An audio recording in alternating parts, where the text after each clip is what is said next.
మీ భర్త ఎవరో చెప్పండి అంటూ సస్పెన్షన్ లో ఉన్న దేవాదాయ శాఖ సహాయ కమిషనర్ శాంతికి ఆ శాఖ కమిషనర్ నోటీసులు జారీ చేసింది. దీనిపై 15 రోజుల్లో సమాధానం చెప్పాలన్నారు. శాంతి 2020లో ఉద్యోగంలో చేరినప్పుడు భర్త పేరు కె మదన్ మోహన్ గా పేర్కొన్నారు. సర్వీస్ రిజిస్టర్ లో అదే నమోదు చేశారు. గత ఏడాది జనవరి 25న మెటర్నిటీ లీవ్ కోసం అప్లై చేసినప్పుడు కూడా భర్త పేరు మదన్ మోహన్ అని పేర్కొన్నారు. కానీ ఈ నెల 17న నిర్వహించిన విలేకరుల సమావేశంలో పి సుభాష్ అనే వ్యక్తిని పెళ్లి చేసుకున్నట్లుగా తెలిపారు. విడాకులు తీసుకోకుండా రెండో పెళ్లి చేసుకోవడం ప్రభుత్వ ఉద్యోగికి ఇది సరికాదంటూ కూడా మదన్ మోహన్ ఆరోపించడం జరిగింది.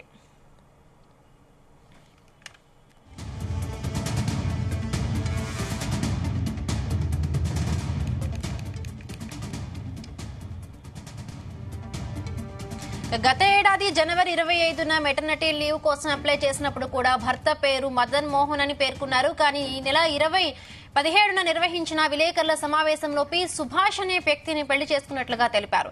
విడాకులు తీసుకోకుండా రెండో పెళ్లి చేసుకోవడం ప్రభుత్వ ఉద్యోగికి ప్రవర్తన నియమావళికి విరుద్ధం. దీంతో శాంతికి తన భర్త ఎవరో చెప్పాలంటూ దేవాదాయ శాఖ కమిషనర్ నోటీసులు జారీ చేశారు. దీంతో పాటు ఆమె తీరుతో దేవాదాయ శాఖ ప్రతిష్టకు భంగం కలిగిందని, దీనిపై వివరణ ఇవ్వాలని కోరారు. ఆమెపై కొత్తగా 6 అభియోగాలు నమోదు చేస్తూ కమిషనర్ ఆదేశాలు జారీ చేశారు.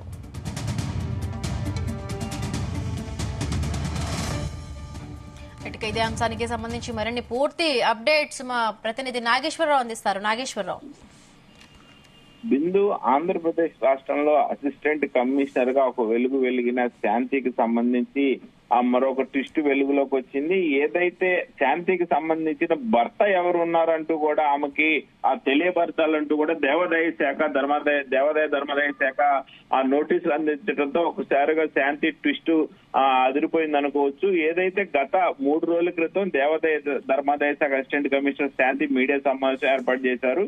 ఈ మీడియా సమావేశం ఏర్పాటు చేసిన తరంలో తన భర్త మదన్ మోహన్ కాదంటూ కూడా ఆమె చెప్పడంతో ఒక్కసారిగా ఆ దేవాదాయ ధర్మాదాయ శాఖలో అలజడి జరిగింది. దానికి సంబంధించి పూర్తి వివరణ మీ భర్త ఎవరో చెప్పండి అంటూ సస్పెన్షన్ లో ఉన్న దేవాదాయ ధర్మాదాయ శాఖ సహాయ కమిషనర్ శాంతికి ఆ శాఖ కమిషనర్ నోటీసులు జారీ చేశారు. దీనిపై 15 రోజుల్లో కూడా సమాధానం చెప్పాలంటూ ఆ వివరణ కోరగా 2020లో ఉద్యోగంలో చేరినప్పుడు భర్త పేరు మదన్ మోహన్ గా చెప్పిన నేపథ్యంలో ఇప్పుడు మరలా భర్త వేరే పేరు చెప్పడంతో మీడియా సమావేశాలు దీనికి సంబంధించిన పూర్తి సమాచారం తమకు కావాలంటూ కూడా దేవాదాయ ధర్మాదాయ శాఖ కమిషనర్ శాంతికి నోటీసులు అందించారు.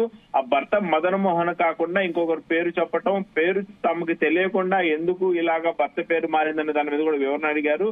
గత ఏడాది జనవరి 25న మెటర్నిటీ లీవ్ కోసం అప్లై చేసిన క్రమంలో కూడా భర్త మదన్ మోహన్ అనే చెప్పారు కదా. ఆ క్రమంలో ఈ నెల 17వ తారీఖున నిర్వహించిన విలేకరుల సమావేశంలో భర్త పేరు మారడంపై వివరణ అయితే పూర్తిగా అడిగారు. సుభాష్ అనే పేరు చెప్పడంతో సుభాష్ అనే వ్యక్తి ఎవరు, సుభాష్ ని పెళ్లి చేసుకున్నారా అని కూడా ఆమెకు ఇచ్చిన నోటీసులో తెలిపారు. సుభాష్ ని పెళ్లి చేసుకునే క్రమంలో మొదటి భర్త విడాకులు ఇవ్వకుండా రెండో పెళ్లి ఎలా చేసుకున్నారంటూ కూడా దీనికి సంబంధించి దేవాదాయ ధర్మాదాయ శాఖ కమిషనర్ నోటీసులు అందజేశారు. అయితే ప్రభుత్వ ఉద్యోగి ప్రవర్తన నియమాలకి ఇదంతా విరుద్ధమని, మొదటి భర్తకి విడాకులు ఇవ్వకుండా రెండో పెళ్లి ప్రభుత్వ ఉద్యోగి చేసుకోకూడదని, ఇది ఖచ్చితంగా ఆంధ్రప్రదేశ్ ప్రభుత్వ రూల్స్ అండ్ రెగ్యులేషన్ కి సంబంధించి ఇది పూర్తిగా విరుద్ధమని తెలిపారు. అది నిషేధం అని కూడా తెలిపారు. దీంతో శాంతికి తన భర్త ఎవరో తెలపాలంటూ కూడా నోటీసులు జారీ చేయడం రాష్ట్రంలో కొంత సంచలనం అని చెప్పుకోవచ్చు. దీంతో పాటు ఆమె తీరుతో కూడా దేవాదాయ ధర్మాదాయ శాఖ కూడా కొంత ప్రతిష్టకు భంగం వాటిల్లిందని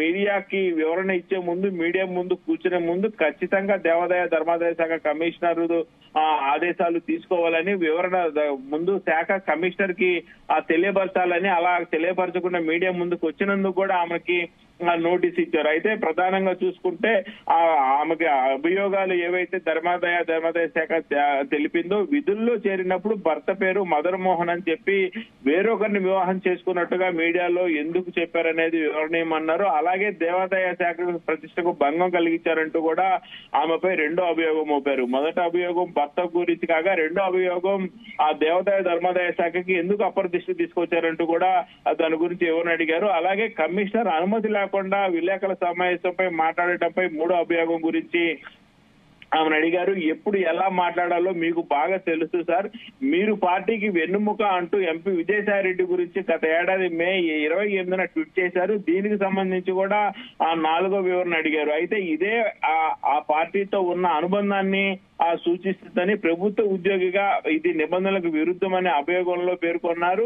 ఖచ్చితంగా ఏదైతే ఒక పార్టీకి సంబంధించిన వ్యక్తికి విజయసాయి రెడ్డికి ఎప్పుడు ఎలా మాట్లాడాలో మీకు బాగా తెలుసు సార్ అంటూ కూడా ఆమె ట్వీట్ చేసింది కూడా ఈ నోటీసుల్లో ఒక పాయింట్ పెట్టారు. అది 5వ పాయింట్ గా పెట్టగా, విశాఖపట్నంలో నివాసం ఉంటున్నప్పుడు అపార్ట్మెంట్ లోని మరో ఫ్లాట్ లో నివాసం ఉంటున్న వారిపై గొడవ పడ్డారు. దాని గురించి, దాంతో పాటు 2022 ఆగస్టులో అరిలోవ పోలీస్ స్టేషన్ లో నమోదైన కేసు గురించి కూడా, అసలు ఎందుకు కేసు నమోదైంది, ఎవరు కేసు పెట్టారు, ఏ సెక్షన్లు పెట్టారు అనేది దాని మీద కూడా పూర్తి వివరణ అడిగారు. అలాగే ఆ శాంతికి అధికారం లేకపోయినా సరే ఉమ్మడి విశాఖపట్నం జిల్లా పరిధిలోని అనకాపల్లిలో సిద్ధేశ్వర స్వామి ఆలయం, చౌడవరంలోని విఘ్నేశ్వర ఆలయం, అలాగే హోర్టేజ్ రెస్ట్ హౌస్, లంకెలపాలెం పరదేశమ్మ ఆలయం, పాయకరావుపేట పాండురంగ స్వామి ఆలయం, దారాపాలెం దామర్ల స్వామి ఆలయం, అలాగే ఆలయాలకు చెందిన దుకాణాలు, భూముల లీజులు 3 ఏళ్లకు బదులు 11 ఏళ్లకు రెవెన్యూలు చేసేలా ఆ కమిషనర్ కు ప్రతిపాదనలు పంపించడంపై,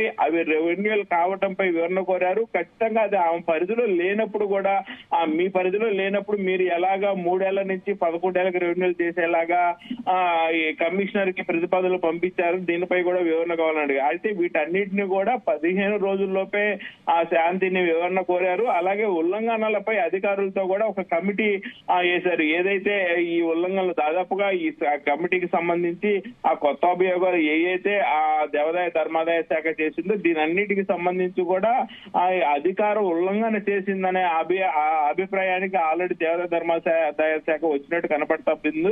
దీనికి సంబంధించి శాంతి సహాయ కమిషనర్ గా పనిచేసినప్పుడు విశాఖపట్నం, అనకాపల్లి, ఎన్టీఆర్ జిల్లాల పరిధిలో ఇంకా ఏ ఉల్లంఘనలకు పాటుపడ్డారనేది కూడా ఈ కమిటీ పూర్తి సమాచారం తెలుసుకోవాలని చెప్పారు. అలాగే భూములు, దుకాణాలు, లీజులలో ఏం చేశారు, ఆలయ భూములు పరాయపం చేసేలాగా ఆ ఎన్ఓసీలు జారీకి సిఫారసు చేశారా అనేవి కూడా పరిశీలించేందుకు 3 అధికారులతో కమిటీ వేశారు. దీంతో ఒక్కసారిగా అసిస్టెంట్ కమిషనర్ శాంతి షాక్ తిన్నదని చెప్పుకోవచ్చు. మెటర్నిటీ లీవ్ లో ఉన్నారు, అలాగే ప్రస్తుతానికి సస్పెండ్ లో కూడా ఉన్నారు. దీనికి సంబంధించి కూడా పూర్తి వివరణ ఇవ్వమంటంతో కొంతమేరకు శాంతి షాక్ తిన్నదనే చెప్పుకోవచ్చు. ఈ వివరణ మొత్తం కూడా పూర్తిగా 15 రోజుల్లోపే ప్రభుత్వానికి, అంటే ధర్మాదాయ శాఖకి 15 రోజుల్లోపే వివరణ కోరటం అయితే కొంచెం రాష్ట్రంలో సంచలనంగా మారిందని చెప్పుకోవచ్చు. Bindu. Right, thank you Nageswara Rao, thanks for the updates.